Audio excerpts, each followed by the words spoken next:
Hi, everyone. I just wanted to share an article that just came out yesterday, July 13th, and it really is relevant to anyone that owns an American muscle car.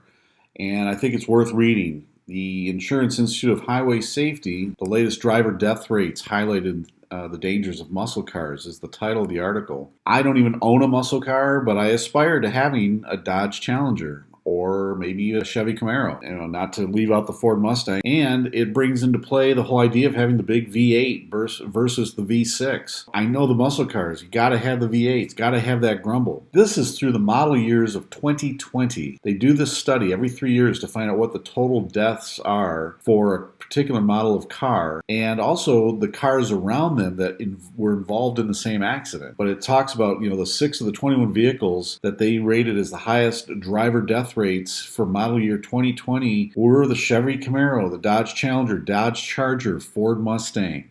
And it goes on to say, when you look at the details, hearkening to the fact that they market these vehicles as powerhouses, which they are.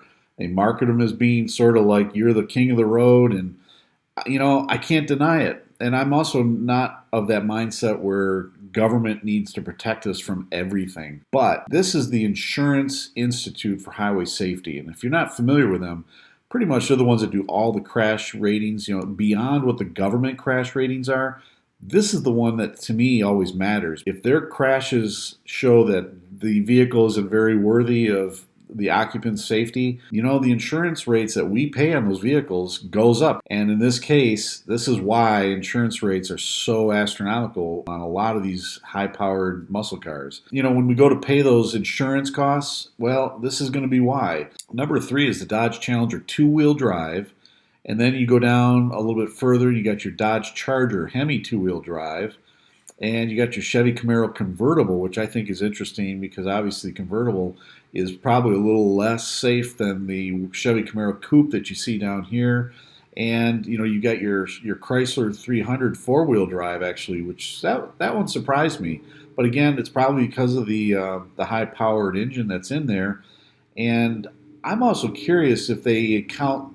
Some of these vehicles are used by the police and authorities, and I'm wondering if these maybe it fills in on those too, because you see some of these high speed chases online.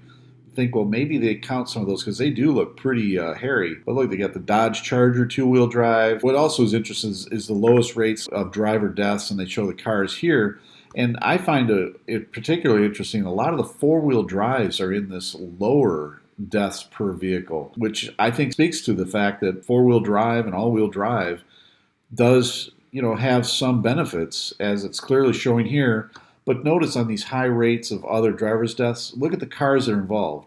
Dodge Charger Hemi two-wheel drive, Dodge Charger two-wheel drive, Dodge Challenger two-wheel drive. To me, it does go to show that these vehicles are taking others with them, which I don't like. I think that's just sad. I think it'd be hard for anyone to argue with that. What it comes down to, there's an old saying, with great power comes great responsibility. I think my guess is it's probably attributed to the Marvel Comics Spider-Man movies or something, which is not where it started. It goes way back in history. The possession of great power implies great responsibility. It comes from like a British parliamentarian back in the end of the Napoleonic Wars in Britain, when they were having some riots and such from all the bad economic times, and they were considering suspending habeas corpus, detaining an individual without due cause. The whole point is, I think it applies here. You've got a car with all that power. You also need to have the good sense and judgment to know how to use it and not just unleash it just for the heck of it in the middle of a crowded road. Take it to a private track. Shell out your money.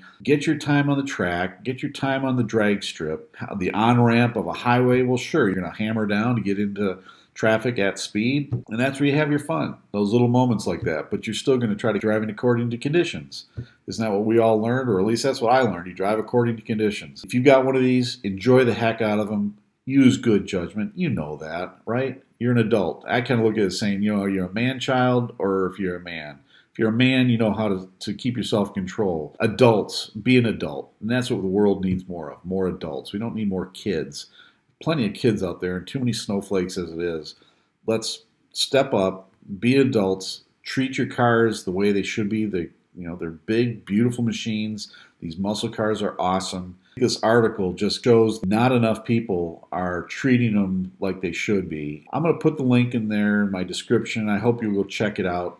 It's just a bit of a rant here when I saw this, but I thought it was worth sharing. If you've got one of these beautiful muscle cars, enjoy the heck out of them, but do it safely. And for goodness sakes, like it says, with great power comes great responsibility. All right, I'll check you out later. Oh, hey, look at my new shirt, by the way. I think it's pretty cool. This is down in the description, you'll find a link to my shop, and I think that turned out pretty well. I kind of like that. And if you're one of those that wants to show the world that you work in real life, well, wear one of these, and it makes it very clear who works in real life. You do.